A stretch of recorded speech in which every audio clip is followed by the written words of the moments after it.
This is the value of wrestling, the revolutionary force in wrestling podcasting.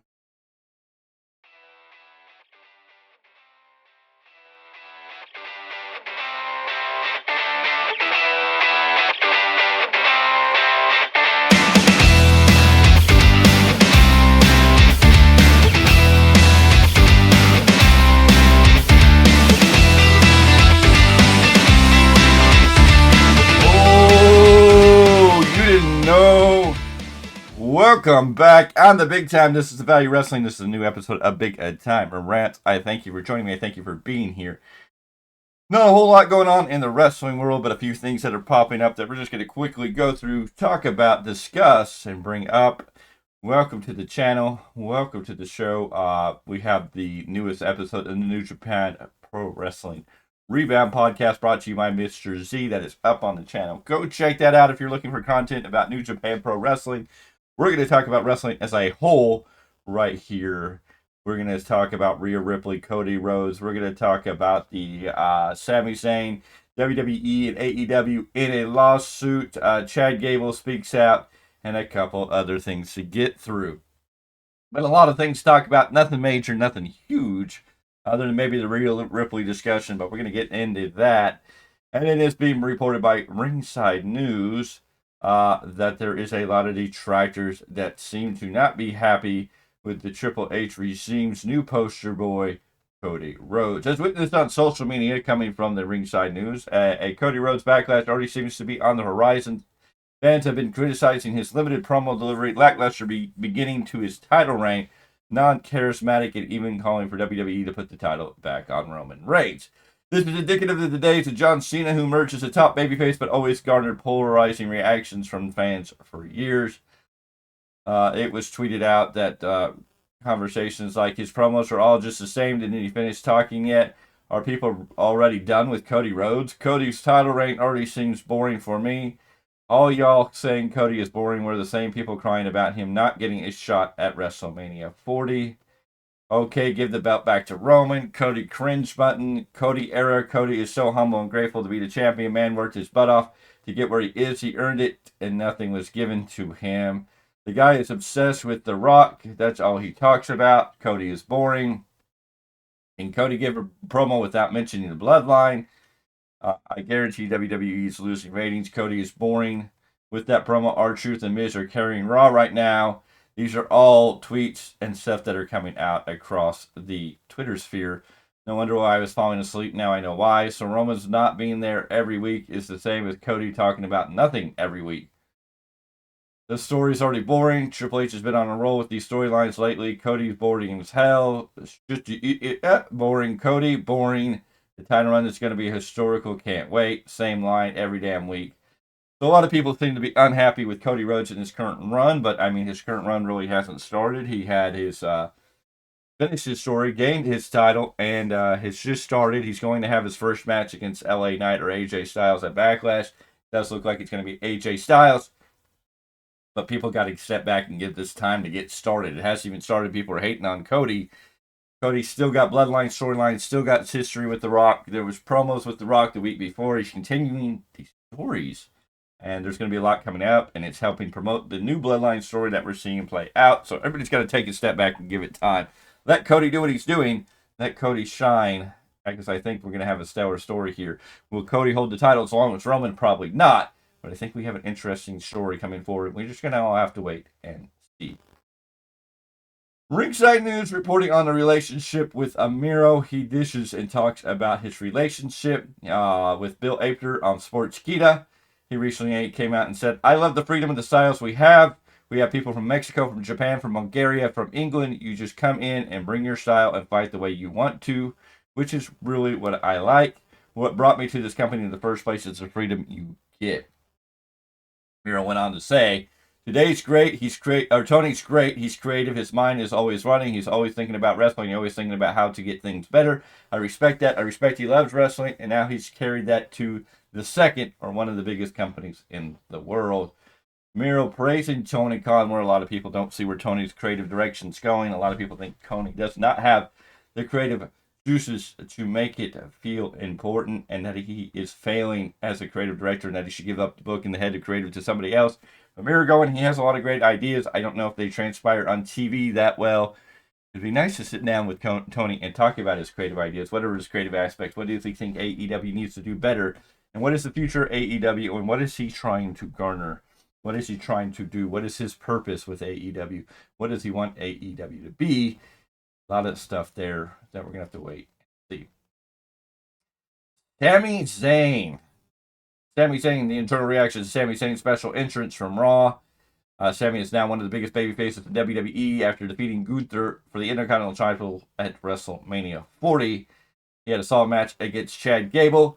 He aimed at express gratitude to Chad Gable and gave Gable a title shot this past Monday. Sami made his way to the ring. He could be seen coming through the crowd and interacting with fans in attendance. That was undoubtedly one of the best entrants in recent memories. According to Sean Ross Sapp on Fightful Select, it was reported that there was a solid review of Sami's entrance backstage in WWE. As one would imagine, there were rave reviews internally for Sami's entrance. Chad Gable betrayed Sami after losing to him on Raw this week, after which Sami made it clear he would have his revenge. And everybody really liked the entrance. Sami having an excellent entrance, coming home, walking through the building. What a great moment for him. Speaking of Chad Gable did come out and say what he felt after his attack on Sami Zayn. However, just as Sami Zayn went to celebrate with his wife, Gable suddenly launched a surprise attack from behind. He continued his assault on Zayn outside the ring, ultimately locking him in an ankle lock on the top turnbuckle that unexpectedly left Fran stunned and saddened that the once close friends seemed to part ways under shocking circumstances. This all coming from Ringside News. Chad Gable took to Twitter and uploaded a couple photos of himself betraying Sami on Raw.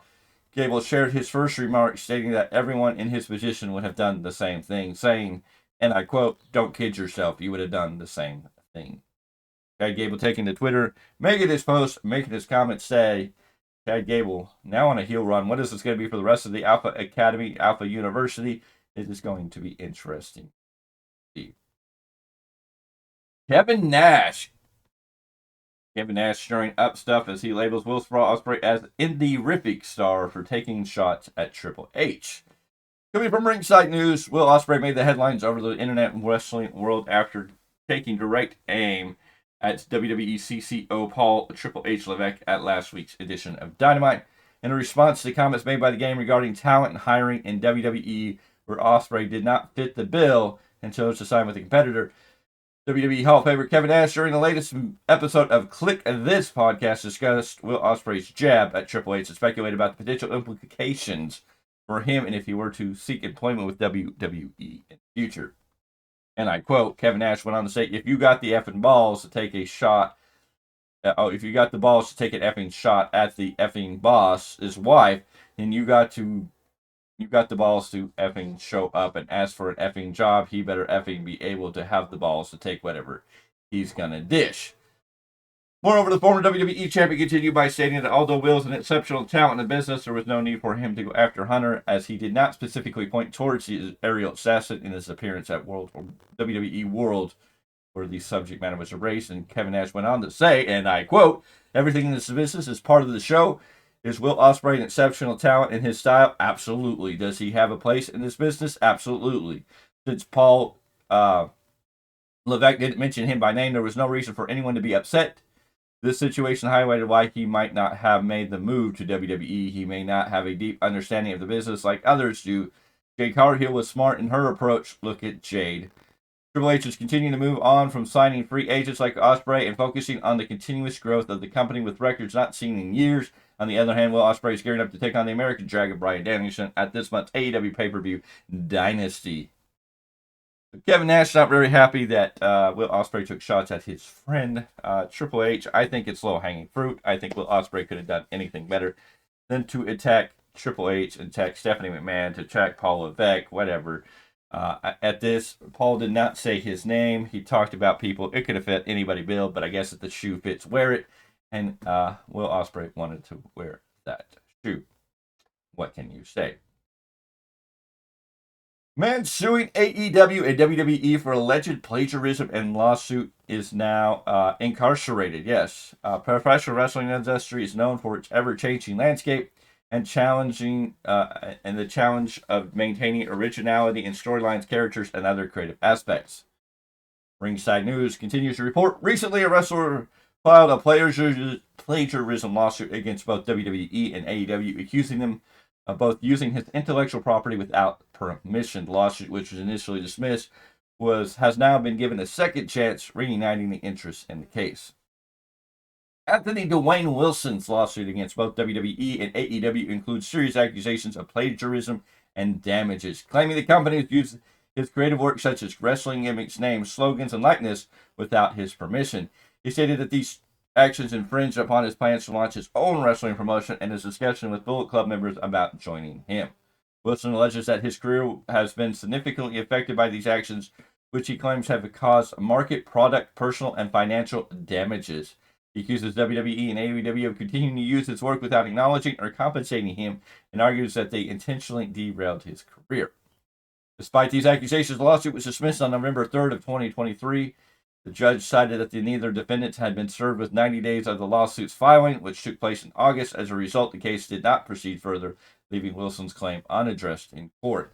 The dismissal may mark the end of the legal battle unless Wilson decides to refile his case, ensuring proper service to defendants within the stipulation frame. In seeking justice, Wilson is pursuing for $250 million in damages and the return of all his intellectual property.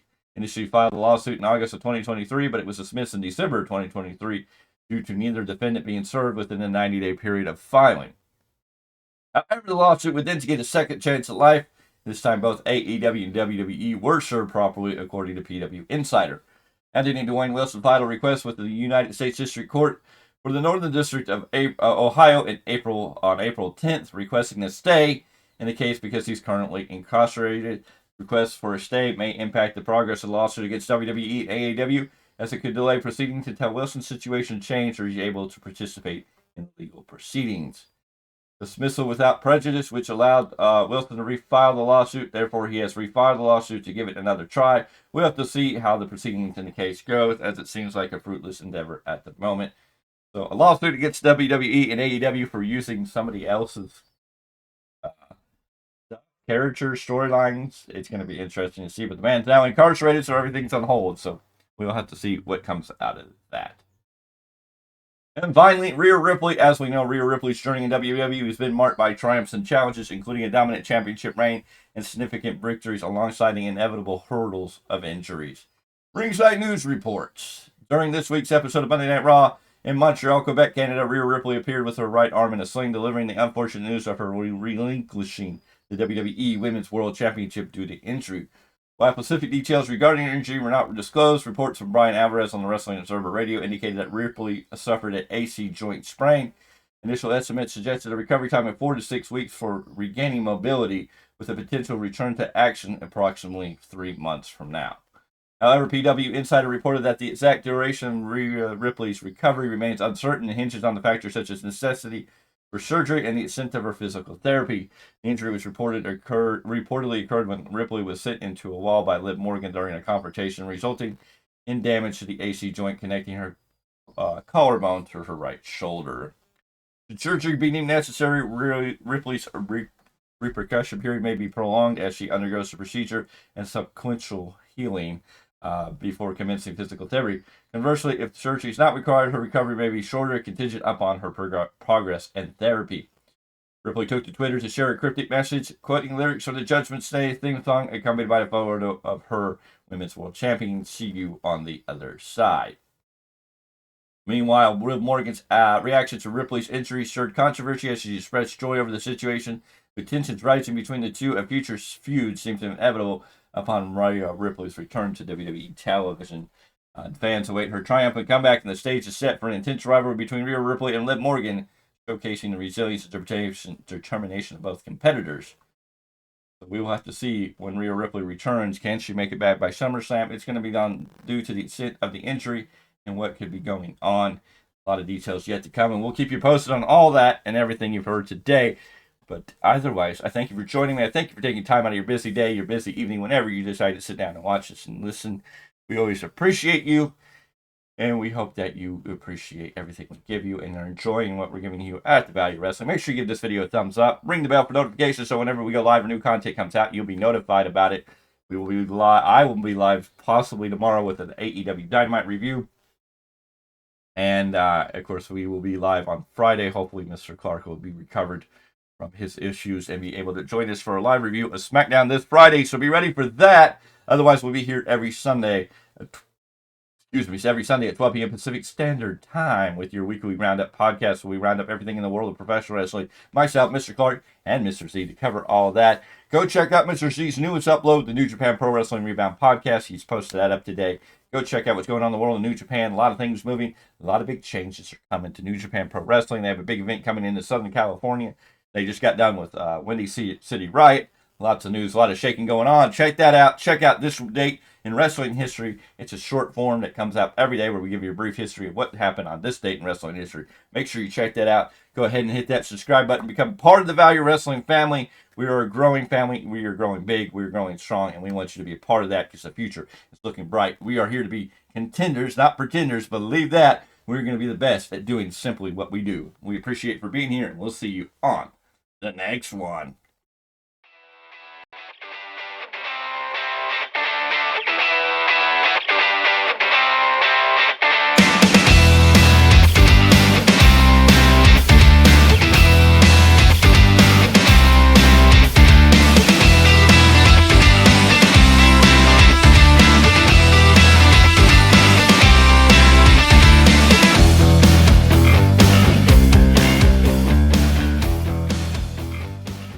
This is the value of wrestling, the revolutionary force in wrestling podcasting.